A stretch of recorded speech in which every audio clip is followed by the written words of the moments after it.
All right, let's talk about it. Everybody come out to the side of me so you can see my knees from the side. Okay, so the glute hamstring developer, that's what this thing is called, the GHD, glute hamstring developer. What is the point of this apparatus? Why would we use this? Okay, so think about everyday life. We take our bodies through flexion and extension of the spine. So if you guys sit up tall and you just kind of lean back a little bit like this is flexion of the spine, or sorry, extension of the spine. You'll feel extension in your low back. Now if you guys crunch your abs and do this with your back, this is flexion of the spine.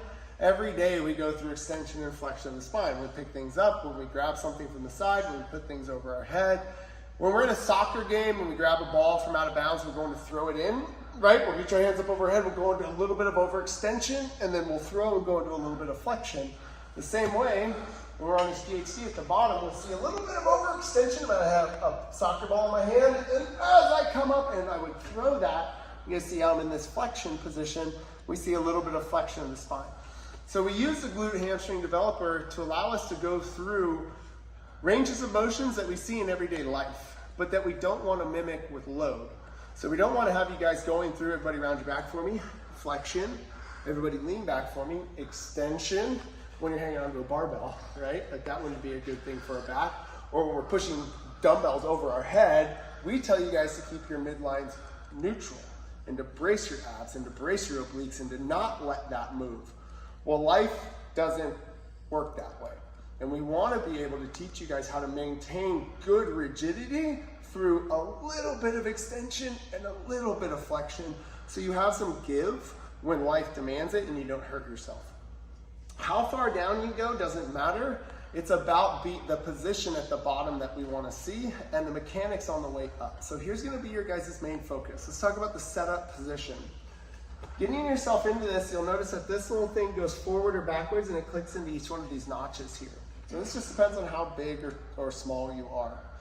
Feet go in between the pads, and this is one of the big pieces, so make sure you're listening to this. I want my butt to be hanging off the back end of this pad.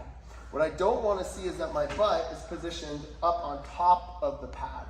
What this will do is when I lean back, I'll go into too much overextension with my back in order to reach.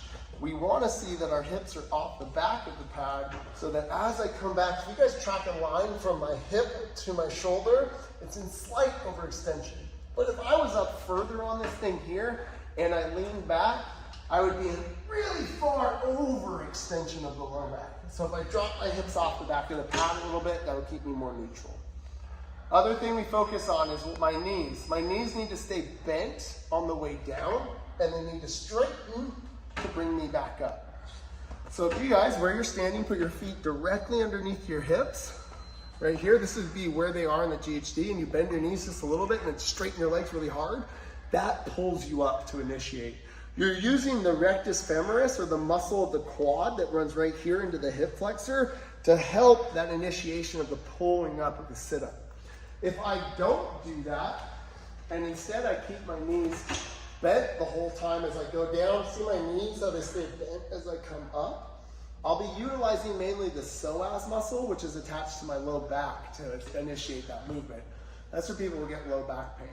So I'm gonna have you guys do is we're gonna go Tom, Dima, actually Tom and Dima will put you here, and then Chris, Sarah, and Amanda will put you guys there so you get about the same height. And you guys set up your GHDs so that your booties look like this right here for me. Ready, go. Okay, now bend your knees. Find my hand. Once you find my hand, straighten your legs. Harder, harder, harder, harder. It's got to be like a fast, like you're trying to kick the shit out of that thing when you're coming. I'm going from this to that when I come up, okay? So come down, find my hand. Fast. Go. Like that. Awesome. Do that again. 3 more just like that, Amanda. Good. Hell yeah. So, Amanda, I want 4 sets of 5, like that. Okay. That's awesome. Really good, Dima. Straighten faster, Dima.